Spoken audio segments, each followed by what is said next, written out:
I've actually had a very long journey here, and I'm very pleased to see some of my former lecturers here today, who I actually came to college here in 1983, and one of the lecturers that I came across at the time was a gentleman here called Mr. Backbond.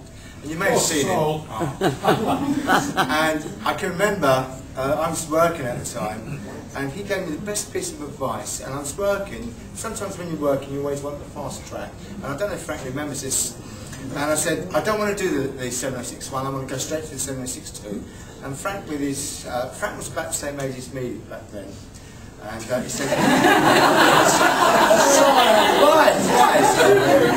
can I say, he had much more hair and was more handsome as well.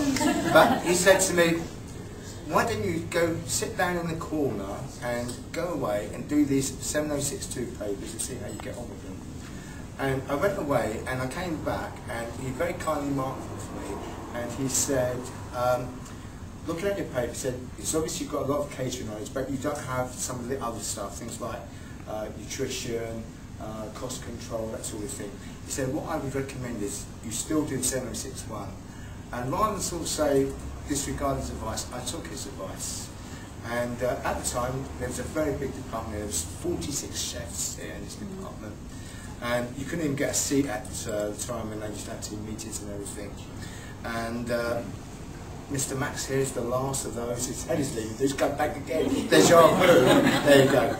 So in some ways, I'm the last of that department, and it's really sort of good to see Rob Bridgeard, who's also a former lecturer there. My former advanced pâtisseur chef, Arthur Vogenberg, who used to be the head chocolatier at Fortnum Masons. And obviously Max was also a professional colleague then in those days. I got, I like to think, I was headhunted, well, not probably, they was probably desperate in those days. But, I came here, I started teaching part-time, and then I remember in those days Italy used to control the educational system, and they had a process of interviewing, and I came in for interview with Rosewood, who's one of the other candidates on the day, which colleagues know from old colleagues, and they said to me on the day, oh sorry, the post has been frozen. And this was in November, and I came back in the March. They phoned and said, are you still interested in the job? And at the time, I was working with my father, we had a business in Catford, and he said he wanted to retire. I said, okay, I'm going to go and work at the college. And I sort of came here, as Mark White said, the 3rd of April 1989. So I've actually been here a long, long time. And I was a lecturer, and I did lots of things, bad things, good things. I can remember standing here, pity she's not here today, she asked me in the middle of the restaurant once, why haven't you gone yet? And then said, I'm going. But I do have to thank Kevin. Kevin gave me my chance. And sometimes you need, people have opinions of you, and unfortunately you get pushed in that, but Kevin could see potential in me, and he gave me a big branch, and I really, really appreciate it, and I took it. And I do keep trying to keep up with him. He's trying to teach me to drink, and I'm trying to teach him to eat.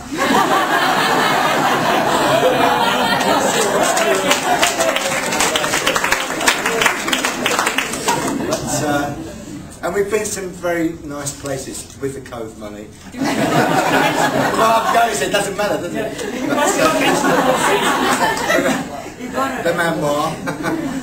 No, yes, I've really enjoyed working in Everybody. I've really enjoyed working in the School of Hospitality. I've made some really good friends there, and those friends have supported me right to the last minute today. They've been working behind in the background to prepare this food, of which the School of people have kindly donated some money to. And maybe you'd like to give the School of Hospitality a small round of applause as they appreciate it.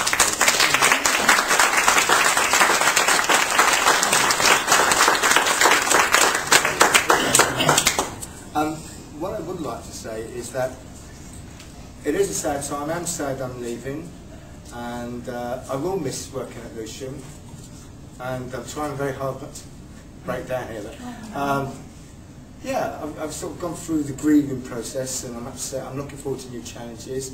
I have a plan A. Plan A may be gone by this weekend, and then Plan B will come back after I've been on holiday. But I'm so pleased that so many of you came to say goodbye to me today. Of every single department, there's quality here, there's people, facilities, people in IT, every single part of the college is represented here, and I really do appreciate that. and that sort of sends me a nice warm message that, you know, people do care, and, you know, I will miss being here. You know, 22 years is a long way to walk away from something, not have any feelings in place.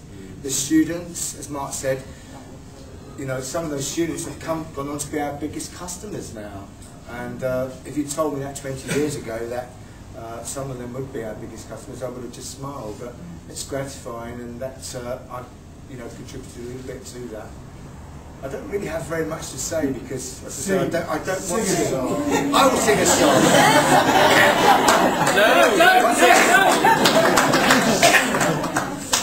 Have you all had enough wine yet?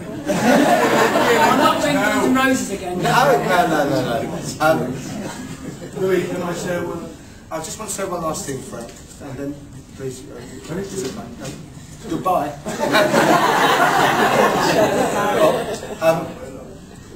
Some of you will have known, I don't profess my voice is as good as it used to be. About 10 years ago, I used to sing with quite a few different operatic societies, and I'm not going to say my voice is at that level anymore, but I managed to persuade my wife to buy a guitar, electric guitar at home. She doesn't let me play it very often, I have to have like earphones on. And sort of private through there, but I do play it, so I'm really lucky. The neighbours to my right are deaf, and they're like, I'm out most of the time, so when they're out I sort of know, and I just plug it up, and I am considerate. I only play it in the back of the house, you know, so all the neighbours on the other side of the road who don't know me don't just hear it. But I thought, well, some of you know that I've sung, so I thought I'd just sing a couple of the songs, and then I've asked a special lady to actually do a duet with me, and some of you know, I'm not going to actually announce who she is till we actually go to it. Now, I am going to slightly apologise because I haven't been able to turn the background singing off in the karaoke, but we're going to sing above it, okay? Alright?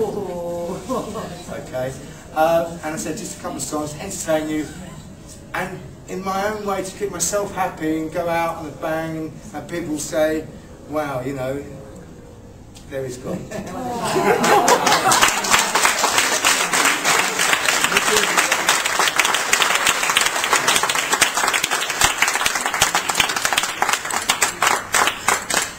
I was coming in today from Horsham on the train and suddenly thought, hang on, they may ask me to say something.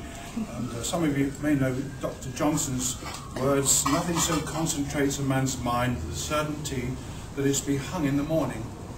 So I started to think about this and think about Louis, and I realised what I admire about him most isn't that he was a good chef, he was a fine teacher, as a manager I'm sure he was fine, but he's the most open-minded man I've ever met. And I will now, a little anecdote, and I promise to shut up. I was teaching pastry at the time and discovered there was an exhibition of bakery in Paris. And somehow I railroaded Louis to come to Paris to see this bakery exhibition, which is called Intersoup. Do you remember? 98. Now it just happens I dote on art, and while we were there we had a spare moment or two. So I decided the thing to do was to take Louis to the Louvre to see the pyramid, which I also like very much.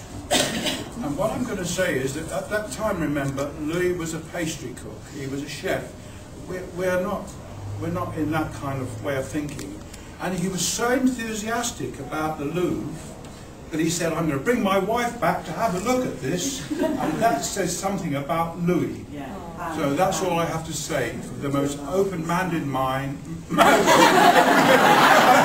the drink that does it for you.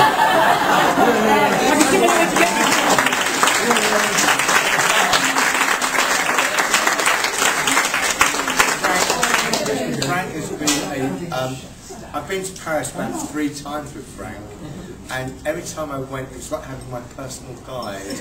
And Frank is, I have to say, I'm going to tell you something about Frank very quickly. I came to college and I was a good chef, but chefs tend to be not academic.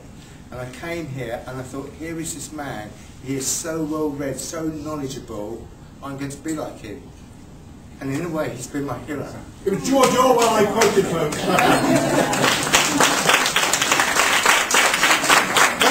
I did enough